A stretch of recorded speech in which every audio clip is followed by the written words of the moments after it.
الحمد لله رب العالمين والصلاة والسلام على خاتم الأنبياء والمرسلين وعلى آله وأصحابه أجمعين ومن تبعهم بإحسان إلى يوم الدين. علماء کرام د رد الالحاد درسونه روان دي. مغربي فکر فلسفه بیانېږي. په پرونی درس کې موږ دا وضاحت کړو چې د الحاد خلاف د مذهبي تفقیه ذمہواری ده او هغه سره موږ ویلو چې د ملحدینو د اعتراضاتو اقسام سو. نن به موږ وایو چې جدید مغربي فکر فلسفه څومره خطرناکه ده. تبه د برغه زمونږ د کتاب پوره نشو کال موږ نه ختم شو، خو ځه دونه اصول موږ ویل چې ان شاء الله دا هم کافي دي. نو مولوی صاحب عبارت شروع کړو، بس تشریح ډیر نه کوم، بس دا صرف عبارت به وزر چې څونه ډیر بسم الله الرحمن الرحیم. جدید مغربي فکر او فلسفه څومره خطرناکه ده.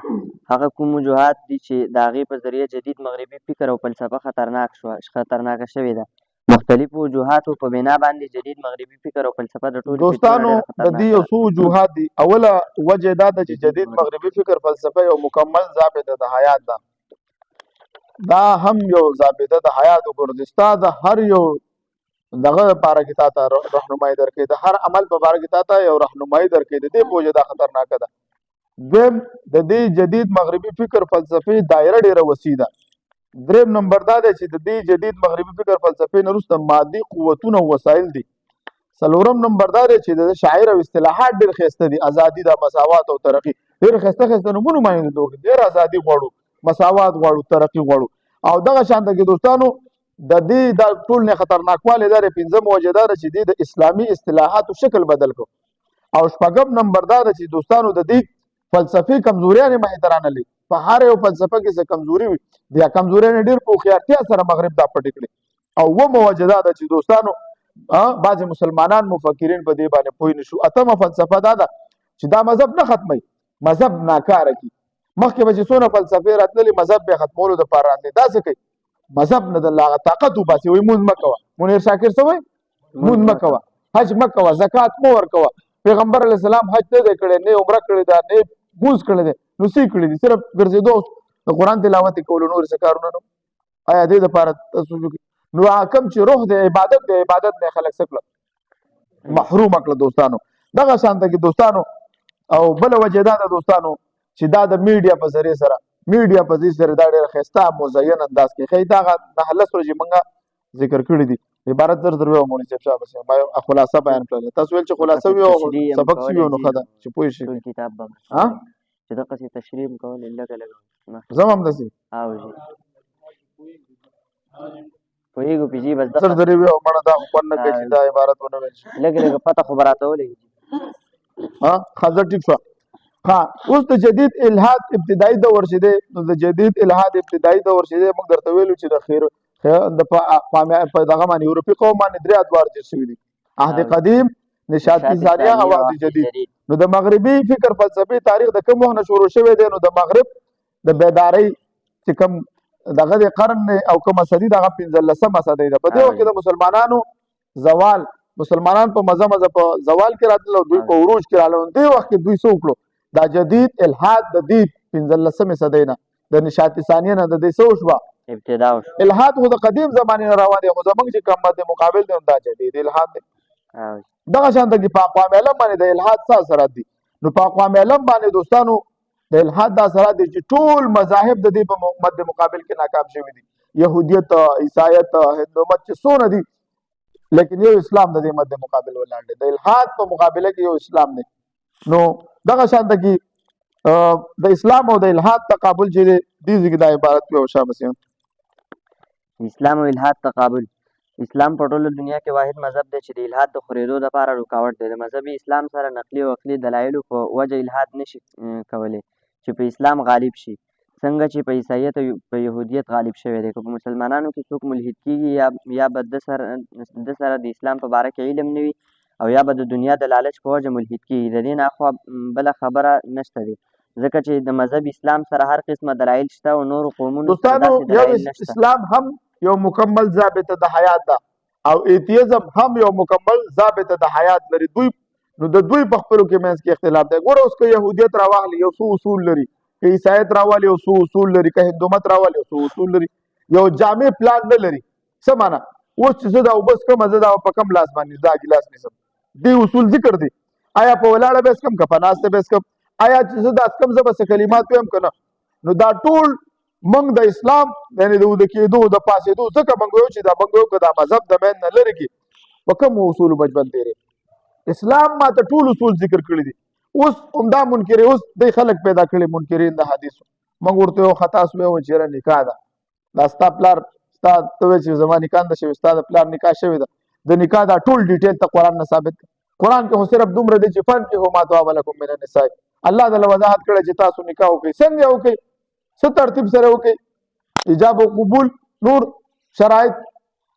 دا څه شی دي کوم ځای نه ثابت دي دا خو د پیغمبر علیه السلام د ژوند مبارک نه ثابت دي دغه شان ته کې راواخلئ رمضان روژه شوه که حج شولو که زکات شولو نو دا ټول څه شي نه ثابت دي د قرآن عظیم الشان د اصولو نه ثابت دي نو دغه شان ته کې دوستانو دا نور چې څونه قومونه دي دوی سره اصول نشته مطلب مې د خبرې دا دی ورشه مطلب مې د خبردار چې احادیث دې د مین نبی ویستل تا سره اصول نه پاتې کېږي لکه دې سره موږ مناظرې کوو د پیغمبر لکه دار زموږ د انسانانو پلاران نه دي معلوم ولې نه دي معلوم ته چې دې منکر حدیث سره مناظره کوي تا سره ولیکه ورته وایه ستا د پلار څه نوم دی وایي پلان کې خو د پیغمبر علیه السلام د پلار څه نوم دی پته نه لګي دا لا څه خبره شوه وایي ماله ضروري نه ده ستا د پلار څنګه تا ته نوم وایي څنګه ته د بل نه تپوس کوي چې ستا د پلار څه نوم دی د هر سړي پته دا د پلان ورته مطلب مې دا دی الحاد څوک خورئ انکار حدیث والا یې خورئ انکار حدیث والا یې خورئ ستا سره هغه چې کوم جزیات دي ما یو نه تپوس وکړو پیغمبر علیه السلام په کوم لاس خوراک کوو وایي په ګس لاس یې کوو ما دلیل وایي زه خپله دلیل نو ما ورته ویل پیغمبر علیه السلام په ښي لاس باندې ما ته ویل کل بیمینې که په ښي لاس باندې خوراک کوو نو مطلب دا دی ستا دین به هله کامل کېږي چې ته څه ومنې قرآن سره سره دوستانو احادیث او ته دین مکمل ومنې دین مکمل کېږي په قرآن او په حدیث سره که یو سړی وایي چې زه قرآن منم نو دا قرآن موږ له چا را رسولی دی دا قرآن موږ ته محدثینو مفسرینو امت را رسولی دی موږ پیغمبر علیه السلام نه دی لیدلی چا لیدلی دی خو دې مفسرینو محدثینو ویل چې دا نو چې دې قرآن ما ته صحیح را رسولی دی خو حدیث هم صحیح را رسولی که دې کې حدیثو کې شک کوې نو بیا په قرآن کې هم شک دی دوه خبرې یو کس نقل کړي یو کس دوه خبرې نقل کړي دي یو یې منې او بل یې نه منې دا خو د عقل نه خلاف نه شوه دا خو تناقض ته راوستو دوستانو استماع د نقیضیان دې وکړه نو دغه شان ته کې د الحاد په مقابله کې ټول مذاهب څه شوي دي ناکام شوي صرف اسلام نو د الحاد او د اسلام تقابل دا دی چې الحاد نشي کولی چې موږ باندې څه شي همیشه بېګا ما دوی نه تپوس وکړو په بیګ بینګ په باره کې ما ورته ویل د هر یو حادثې څه سبب وي د بیګ بینګ څه سبب و آیا مخلوق چې دا یو حادث وجود دی دا ځان له خپله وجود ورکولی شي هېڅکله نشي ورکولی دی وایي یاره آینسټاین نظریه ده چې دا هغه قانون پیش کړی دی چې ماده توانایي دا نه ختمیږي ما دا خو یو نظر دی د دې نظر څه پروف تا سره خو نشته بیګ بینګ تا لیدلی دی هېڅ چا نه دی لیدلی بیګ بینګ صرف ورپسې روانې که ته به چې هر څه ما ته په سترګو وښیوه نو تا دا په زرهاو شیونه دي په سترګو یې نه ویني ګریویټیشن نه ویني بلیک هول نه ویني کشش ثقل شو دا د ځمکې رفتار دوه قسمه محور کې رفتار کې مدار کې رفتار کې چا لیدلی هېچا نه دی لیدلی دا انور موږ نه 15 کروړه کیلومتر لرې دی چا دا اورېد چا دا کتلی چا دا ناپ کړی دی بس یو نظر دی یو فکر دی دا ځمکه دا سپوږمۍ زموږ د سمندرو بشاربي چا لیدلي چې ورو دا پکې لګې شار بل کوي دا خو یو ساینسي نظر دی نو چې څنګه د ساینس دانانو په خبره یقین کوي خو د مذهب په باره کې هم چې یو رښتونی سړی تا ته وایي چې ما ته وحي راځي او هغه ما دا ویلي دي ما قادیاني ته هم ویلی بل اوس هغه سیفی راغلی ما ورته ویلي ستاسو په مرزا کې یو صفت د نبوت نشته ما د مرزا علت فاعلي دا فسادي دی علت سوري دا مسترب دی او علت فاعلي دا شیطاني دی او علت غایي دا نفساني دی او خواهش پرستی ده په دې باندې ما په دې به سره مناظره کوم وایي صحیح ده وایي که دا په چا کې ثابت شي نو ته ما ته ثابت کړه کنه وایي ته ما سره ومنې ما که زه دا ځله په مرزا کې ثابت کوم بیا به د مرزا نه توبه وباسي څه سړی وایي نه بیا به ګورو زه هغه نو مطلب دا دی دا پیغمبران چې راغلي رښتونې دي لبستو فیکم عمره ما په عمر په تاسو کې تېر کړی زه څنګه یم ټول ویل چې ته امین او ته صادق نو ګوره د دنیا په باره کې پیغمبر علیه السلام یو کله دروغ نه دي ثابت نو د آخرت په باره کې به څنګه موږ ته دروغ وایي بل ژوند ته وګورئ تاسو وګورئ کله چې صحابه کرام اسلام نه وروړی د دوی ژوند ته اوس وګورئ راشئ اوس دې ژوند ته وګورئ بیا څه شو بیا انما المؤمنون اخوة شو او که نه شو دا برکت علي اعتراض کوي وایي چې یاره ځمکه خرڅول ولله میراث السماوات والارض دا ځمکه اسمانونه د الله دي نو خدا کا شانته کې الله د قرآن کې ویل چې انما المؤمنون اخوه دا ستا خپل خور سره د نکاح کړل خو قرآن نظر د دلیل پیش کوو قرآن نه د لمنګ هم دلیل پیش کوو الله قرآن کوي انما المؤمنون اخوه ته ولله میراث السماوات والارض د دې مطلب دا چې حقيقي بادشاہي د الله ده ته چې زما لس مرلې بلاډ ته چې زما پلانکې ده ته چې ډیز خاوند مو ته چې زه د برج خلیفہ خاوند والله وي دا ټول کائنات زما دي ته پاسې یاره ازمکه اغستل خرڅول نشته په اسلام کې ازمکه خرڅول او اغستل په اسلام کې نشته نو نبی له سلام چې مسجد نبوي صلی الله علیه وسلم ته ازمکه اغستل دا نعوذ بالله طاقت ته حرام نسبت کې اغستل او خرڅول اغستل پیغام و غستل کنه ته پیغمبر علیه السلام ته د حرام نسبت کې اوس به دا قرآن کې نشته خو چې قرآن کې نشته نو قرآن کې خو بیا نه ملحدین مسجد لري او نه منکرین د حدیثو نه ملحدین مسکو نه منکرین د حدیثو د مسجد لري په دنیا کې چې سره جمعات نه لري مسجد نه لري دوستانو نو خبره دی پوره چې په اسلام او د الحاد تقابل نو د انکار حدیث په وخت نن سبا کې خطرناک فتنه ګرځیدله د ملحدین نظریات او افکار دا عبارت شروع کا شابه سیم دې کوم دوه خبرې دي دوی دا د لویری دی خلاصو اوري دوه ډلې دي پکې د ملحدینو مغربي اقوام دوه ډلې دي او د هر یوې ډلې دوه حصے دي د اولې ډلې سیاسي نظام شریعه سیکولریزم دی د دې باندې څوک دی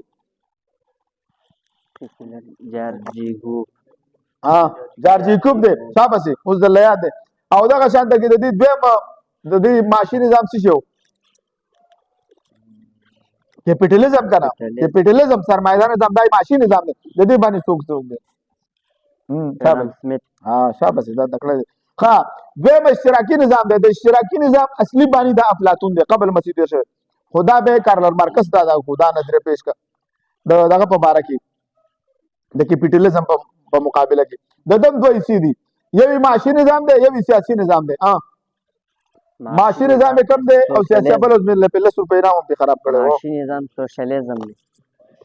شابه معاشي نظام سوشلیزم دی او سیاسي نظام کمونیزم دی شابه دوی د حق طرز حیات قائل دي دوستانو خوش خو دوی به تاسو ته بعضې خلک دوکه درکوي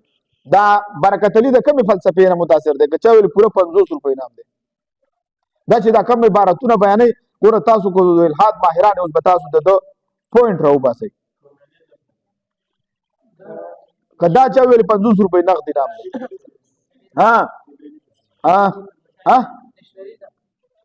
نشنلیزم څه ته وایي عقر فصل ایتیزم نه خبره به کوي خو ثابتوي به راته څوک وایي سوشلیزم نه دی سوشلیزم صبر وکړه یو منټ صبر سوشلیزم نه دی سوشلیزم نه څنګه دی سوشلیزم نه څنګه دی دا وایي چې دا ټول هر څه مشترک دي د خلکو دا خو غرضول او غسل پکې حرام کار دی نو دغه سوشلیزم نو دا نو څو کسان دي دا خو یو کس ویلې ماجد ویلې جی ماجد ویلې برسته حساب کو نه چا نو ویلې ګوره تاسو ګوره زه خبره خدای د بار خبره کوم خدای د بار خبره کوم تاسو نه خدای د بار خبره د کوم چې تاسو به ویلې خو تاسو ورخطا کېدی خو دې ته مې چې ویل چې ثابتول چې لکه دا برکت علي د اشتراکي که چېرته تاسو دا موضوع نه ویل تاسو به څه پته لګېږي چې بھائی دا د کم نظام دپاره لګېد او د کم نظام خواله بیانوي خو د سیکولریزم دی که کیپټالیزم دی که کمونیزم دی او که سوشلیزم دی دا د مغرب فلسفه ده څه ده او د دې بنیاد څه دی ازادي مساوات او ترقی نور د دې نه سم نشته نو دا ملحدین د کم طرز حیات قائل دي بیا د سرمایدار نظام په باره کې موږ د دې بنیادونه ذکر کړیو د هغې وضاحت پکې موجود دی چې مخکې په عبارت کې ټول موجود دی دغه شانته کې د سرمایدار نظام په ملک او قوم باندې څه اثرات دي دا موږ ویلي دي دا بیا ووایه دا ویلي دي ښځه بیا دا کمونیزم دغه دویمه ډله چې وه هغه دا دی بیا درپسې دا درته راغی کمونیزم څه ته وایي دا د لاتیني ژبې لفظ دی دا اوس زده کوي ښه دا د لاتیني ژبې لفظ دی کمونیزم او دغه شانته کې دا بیا راله اول دا بعض اصطلاحات دي ښه د دې وضاحتونه هم شوي دي د مسلمان او د ډاروین د نظریې والا یو مدلل بحث د مذهب دعوه ده د انسان پیدایش د ارتقا نتیجه نه ده دغه شانته کې دا خبره شوې ده د نظریې د ارتقا باندې څه سوالات دي دا خبره پکې موجود ده دغه شانته کې دوی وایي که نه چې دا انسان 98% شادوګانو سره مماثلت لري موږ ورته د انسان د شادوګانو زیات موږ سره د ټماټر دغه دی چې دی مسله دی نو به ته ویو چې د انسانان د ټماټر د تر زامن دي زمونږ د تر زامن ټماټر دی بیګا موږ دی نه دا سوال وکړو موږ ورته ویو د دوی دا نظریه ده اکثر چې ملحدین نه پوهېږي ورته ویو چې دا پیله انسان ایولوشن وشو ارتقا وشوه دا پیله انسان چې وجود ته راغی دا نر وکړو دا مذکر وکړو دا مؤنث وایي دا نه مذکر نه مؤنث په دې الفاظ یې راته ویلي پته نه لګي چې دا پیله څه شی پیدا شو خو یوال نوح حراره په خپل کتاب بند بشر کې وایي چې شپېته لکه کاله مخکې صرف شپېته لکه کاله مخکې زمونږ نه ماشه ښه دی ماشه ساینسدانان وایي 10 کروړه کال نه اوسېږي څو 10 کروړه کال نه اوسېږي او انسان شپېته لکه کاله مخکې دا خبرې په غوږونو اورئ بالکل زیات ساتئ شپېته لکه کاله مخکې د بن ماس د شادو دوه لورګانې وشوې یوه جینۍ وختله د ملحدینو نیا او بله د شادوګانو نیا دقه ځینه ښه ما ورته ویل چې دا وشوه دلته اوس ایولوشن خور شو چې ایولوشن وشو ارتقا نه ډز انسان جوړ شو چې انسان جوړ شو اوس د ساینس فارموله ته متوجه کیږي د ساینس فارموله دا ده چې د ښځې او د سړي د ملاب نه سپرم نه د مني نه به انسان پیدا کیږي نو د ښځې سره چا کوروالی وکړو ایو راته بل وایي لوکیشن وایي ایلین به راغلی ایلین به راغلی ما کور میرا ته خواست دغه کې موږ خو درله وضاحت کوو الله موږ ته قرآن کې فرمایي اعوذ بالله من الشیطان الرجیم یا ایها الناس انا خلقناکم من ذکر وانثى وجعلناکم شعوبا وقبائل لتعارفوا ان اکرمکم عند الله اتقاکم الله موږ له وضاحت کړی دی ولقد خلقنا الانسان من سلاله من طين دای آدم علیہ السلام ثم خلقناه نطفة فخلقنا النطفة علقة فخلقنا العلقة مضغة فخلقنا المضغة كساما فكسونا العظام لحما ثم انشأناه خلقا آخر فتبارك الله موږ له ټول تفصیل بیان کړی دی موږ سره دا اول انسان ډیټا موجود ده په کم څنګه خبرې کړې دي څونه اولادونه دي موږ ته خپل ډیټا معلوم ده چې موږ بني آدم ته چې بني بن ماس شي ته بني ماس کنه سلور بن ماس ګوریلا چې 15 انسانان وي دا مشترکه تر زامن دي چې دي خدا تاسو تر زامن به تاسو قید کې ولې ساتلی نو دی بیا تاسو وی چې ورغه سره زمون کله چې دی دا سوالو کې دا به وګورئ په سوالونو په دې کې موجود دي چې زمون هغه سره مماثلت دی ورته خالق یو دی چې دی آسان جواب موږ رشادوګانو خالق او د انسانانو خالق یو دی دوستانو ښه د مسلمانانو ساينسي تاریخي کارنامې دي په دې کې دا مختلف دغه پیدا شوي زمونږ فلاسفه پیدا شوي دي ابن رشد دی دویم فارابي دی او څلورم دویم فارابي شو دریم ابوبکر الرازي دریم هغه شو څلورم نمبر جابر بن سنان البتان دی پنځم عباس بن فرناس دا ټول هغه فلاسفه او مقدس شخصیت تیر شوي دوستانو چې دوی د ساينس د پردا پر قرباني وکړ عباس بن فرناس د جاز دغه دور کړو و چې مرغالو ته شي د انسان عملو ته شي د په یو کس پسې وزر تړلې وي خو به را پرې وته د خپل ځانم داته او دغه شان خوارزمي تاسو دوی تاریخ وګورئ دوستانو دغه شان کې جابر بن حیان ابن حسم دغه شان کې ابو ریحان بیرونی دغه شان کې دا وضاحت دی د روح په باره کې د ملحدینو ساقوال دي چې روح وجود لري کنه دا وی ځکه چې تم ساينسي اعتراضات به سره کړی دي سم کړی دي کدا وی دا عبارت نو خده جی نو کدا عبارت وی روح وجود لري راواړه روح وجود لري ساينسي تحقیق دا پیو ځکه دا ضروري دی ښا ساينسي تحقیق په ځکه تاسو سره مناظره کوي چې روح نه به انکار کوي تب ورته وی چې ګور زبر له خلاصه دې بیان کوم به تاسو په دې عبارت دا انسان چې کله د مور په خېټه کې جوړ شي نو د دې کې روح څلور میاشتې 10 ورځې کې چول کېږي سو څلور میاشتې 10 ورځې 4 مہینے 10 दिन के बाद د په جسم کې روح راشي د اول زړه جوړیږي بیا په مزه مزه نور اندامونه جوړیږي دا موږ وایو چې په څلورمه میاشت کوم داسې پرزه د په جسم کې ولګېدل چې د کرنٹ ملاو شو د روح مثال د بجلی د کرنٹ دی دغه موجود دی لپټاپ موجود دی موبایل موجود دی خو چې دلته د بجلی کرنٹ نه ورکړل دا نه کیږي دا کرنٹ په څلورمه میاشت او 10 ورځې وروسته د ورکړل شو نو دا کرنٹ د کومې پرزې په وجه راغی دا پرزه فټ کړه کرنٹ راغی کنه تا سولر سیستم ولګو کرنٹ راغی نو سولر د نه لګولې نو پته ولګي چې پر څلورمه میاشت تا کوم پرزه په انسان کې فټ کړو په څلورمه میاشت کې دا وخت راغی چې کیږي سرمن راځي وخت راځي نو دا خو د دې خو ست دغه سره تعلق نشي دی وختو دې کې سره خو نشته دی پته ولګېدله چې دا روح من امر ربي دا د الله تعالی یو حکم دی د الله تعالی خو بیا چې دا انسان مړ کېږي څه کېږي یاره وایي دماغ پیل شي ډېر خلک دماغ یې نه پیل کېږي په ډز باندې ولګي او روح ته وساتي تاسو نه کنه نه دماغ پیل ویو نه زړه د خلکو زړه خلکو ورکړي دي بلته دماغونه بلته ورکړي دي پته ولګېدل چې دا د الله حکم دی ساينس دې دې خبرو موږ له جواب راکړي دا انسان چې مړ کیږي دا دماغ نوی پیل او بیا مړ کیږي او دغه شانته کې چې دا د مور په خېټه کې بده کې روح اچول کیږي په دې وخت کې دغه کم یو پوزا خودل شوی دا د ټولو عبارت خلاصه ده دوستانو کوم دا عبارت به وي کمخ کیږي مخکې ځای جی هزا به درو روح څه دی پاغي وضاحت دی دغه شانته کې درو وو اقسام دي نفس اماره دی دویم نمبر چې دی دویم کم دی د عبارت به وي را سره نفس اماره لوامه دویم چې دی لفظ لوامه شو دریم نمبر به چی شو نفس مطمئنه دریم نمبر نفس ملهمه دی څلورم نمبر نفس مطمئنه دی دغه شانته کې بیا او دغه شانته کې دا نور دی ورپسې ها اعتراضات د ملحدینو اعتراضات او جوابات سب خوارو زارو ځان راونه سو واخر دعوانا الحمدلله رب العالمین دې څنګه ورسېږي